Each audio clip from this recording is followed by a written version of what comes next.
If you're trying to quit drinking, you may have noticed something strange. When you first wake up in the morning, alcohol usually isn't the first thing on your mind. You're thinking about work, getting through the day, taking care of responsibilities, getting dressed, answering emails, paying bills, life in general. But then something starts to shift later on in the day, around 3 o'clock. You realise you've only got a couple more hours left at work, and suddenly your thoughts start drifting toward alcohol. Like, what am I going to do tonight? Do I have enough wine? Do I need to stop at the store on the way home and pick some up? And this is where the nightly drinking habit really starts tightening its grip. Because after a long day, alcohol begins to feel like a reward. You survived the day, you worked hard, you dealt with stress. Now your brain says, okay, now we relax. But here's the problem. After enough repetition, your brain starts learning this pattern extremely well. You get home and you put your purse on the counter, you feed the dog, kick off your shoes, put the TV on, then you automatically pour the drink.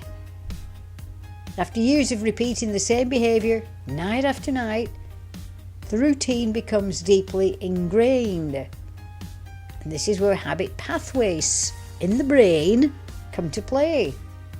There's a part of the brain called the basal ganglia, and that's heavily involved in routines and automatic behaviours. It helps us do things without thinking so hard about them. It's helpful like when you're brushing your teeth or driving along familiar roads. But it also means unhealthy habits can also become automatic too. Then you have the prefrontal cortex. That's the part of the brain involved in decision making and reasoning and self-control.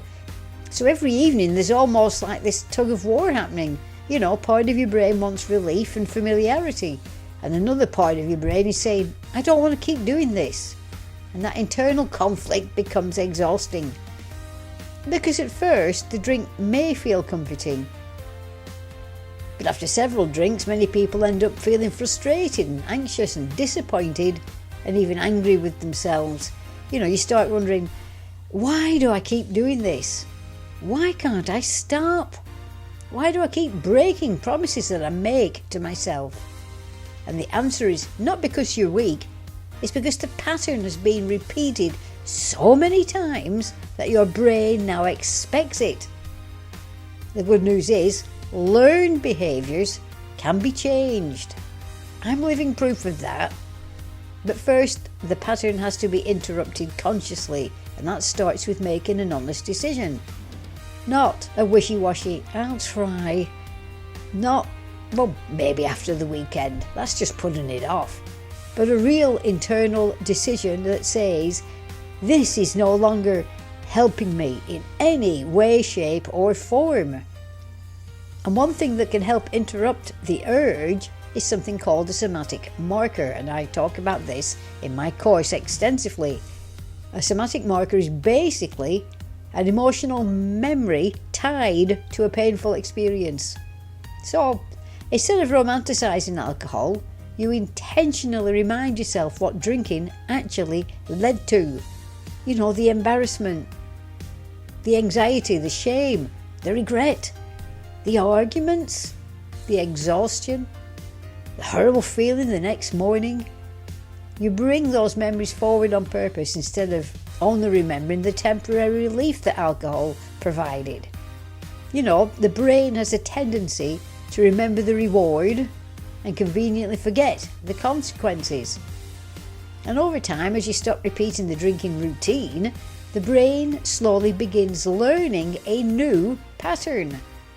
That's why change can feel uncomfortable at first, because you're not just quitting drinking, you're rewiring an entire nightly ritual. That takes time, but it absolutely can be done. At some point, many people realise something very important. The alcohol stopped being a reward a long time ago. Now it's simply a habit the brain learned to expect. and habits can be changed. I'm Susan from Live Better Sober, and I've been sober since 1998. If you're struggling with nightly drinking habits, you're definitely not alone, so join me on this journey and live better sober. Thanks for watching.